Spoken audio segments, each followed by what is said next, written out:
Hello everyone, we have a special edition of In the Garden with Patrick today.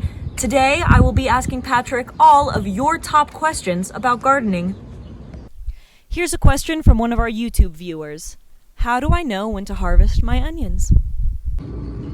Take a look at these onions, how they're pretty well developed, and the way you really can tell whether an onion is ready or not, of course that way if you're going to have the whole entire bulb, but one of the other ways that you can look to see if an onion is actually ready or not is this is a great contrast. So you can see here this onion, it's pretty upright, it's nice and strong, growing still upright. This one, it's starting to fall over, and you can see how it's starting to brown a little bit. When the onion itself, the main stem starts to fall over like this, then that's when you know onions are ready to harvest. Here's another one, looks like it's ready to go. Versus this one here, it's not ready. And then we have some other ones that are nice and upright. Those are still ready to continue to grow a little. Now look at that baby, that's ready to harvest too. So Patrick, have you killed any plants? After everything I've done for you, I can't believe you died. I even fertilized you, watered you. I even sang to you. All I was doing was just chopping the leaves up for compost is what I was doing. So please don't try that at home, especially so violently. All kidding aside, yes, I have killed many plants in my time, not necessarily that way, but what I have done is over time killed plants. And you know, you're not a good gardener if you don't kill things. The most important thing that I have found is that you learn from your mistakes. So there are a lot of examples of things that I've done: over fertilizing, over watering, not watering enough, putting it in different areas that have too much sun or not enough sun. So what's more important is that you journal and that you keep track of some of the things, the failures that you have, so that that helps with your success in the future. So don't feel bad about killing plants. Don't feel like you are not a good gardener if you are not, killing something. Now, if you kill all of your plants all of the time, then we need to maybe have a conversation. Put some comments below on some things that you've killed in your garden too. That would be fun. You know, people ask me all the time, what is the secret to my gardening success? Planting so many plants that nobody knows that half of them died. All right, this one came from Facebook. How do you know how to choose the right soil?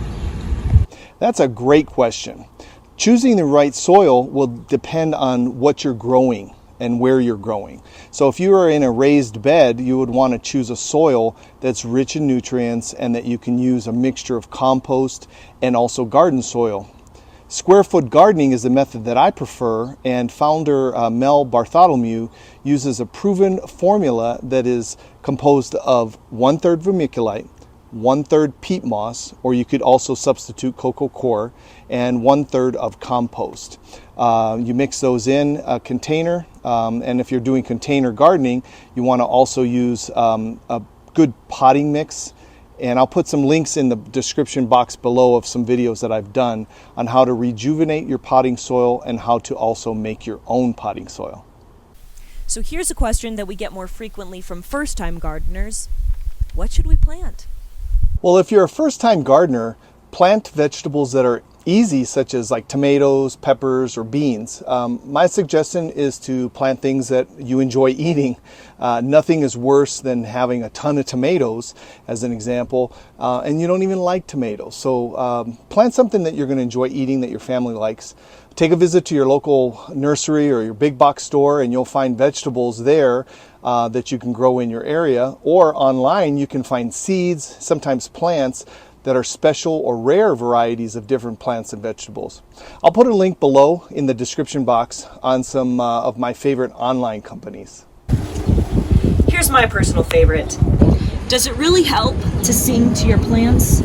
Well, I have some really good examples for you. Well, Demi, if you look at social media these days, people are singing to plants, they're talking to their plants, they're dancing with their plants. I mean, there's songs about plants, the garden song, there's even a song that cucumbers and vegetables sing. It's a whole cartoon. There's even a musical about plants called The Little Shop of Horrors. There are musical groups that are named after plants, the Red Hot Chili Peppers, the Snapdragons, and my personal favorite, houseplants. So the question is, does any of this work? Well, I thought I'd try and do a little experiment. So I thought I would try to sing to my plants and see if that worked. What I thought was maybe it was just the genre that I was playing, maybe it was the different song that I played. So I thought I'm gonna try it all. I'm gonna try every single genre and see if I would make my plants grow. So I thought I would just try to sing to my plants and see if that worked. I tried to reason with the plants. Come on, guys. Can't you just grow a little bigger? And try not to die. Come on. Well, the first thing that I did is I took the simple, gentle, romantic approach and sang gentle, soft songs. Then I took out my ukulele, and that didn't seem to go over very well at all. Next, I tried hard rock. I thought maybe getting my drums out would really help. That didn't do very well. Heavy metal, it's got to be heavy metal. Country, how about country? We're in the Southwest, that's got to be a good genre. And of course we're in El Paso, so we had to sing some Mexican songs. None of that helped. But there actually really is some research that suggests that singing to your plants or talking to your plants is helpful for them to grow. A major university did a study, and also some people on the internet did some studies. Take a look on Google and you'll see some of the results.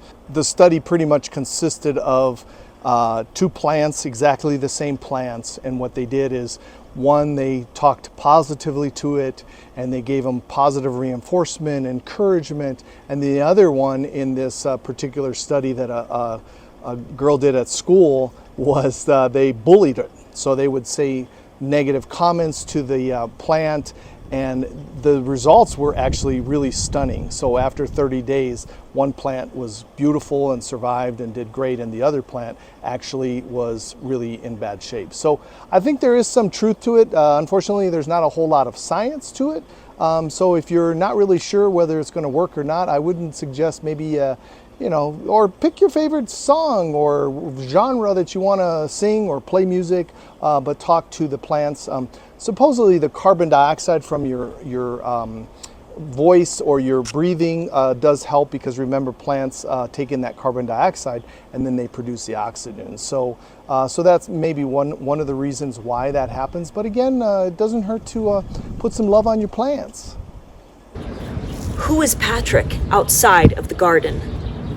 I've been a gardener most of my life. When I was in my teens, I always had a garden in the yard with my mom, and I had a garden at my father's house that was pretty large, and I would take those vegetables and I would go to the neighborhood and I would sell the vegetables to the neighbors. So that was one of my, when my gardening passion kind of started at the very beginning. But I've always wanted to be a physical therapist.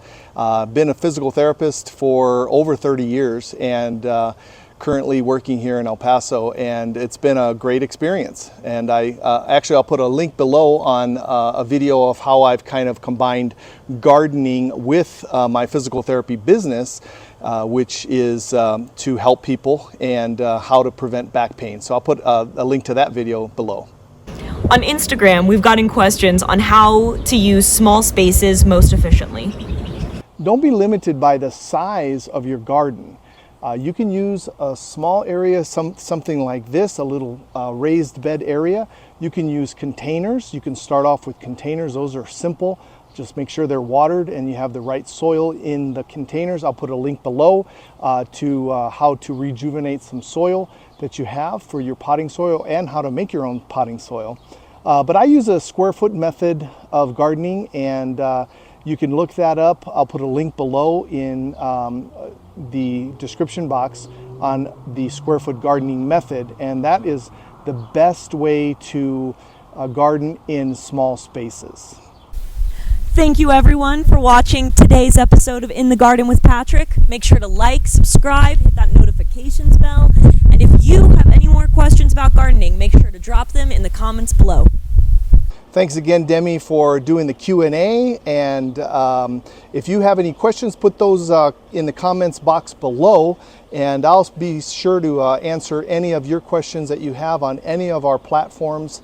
And until next time, happy gardening.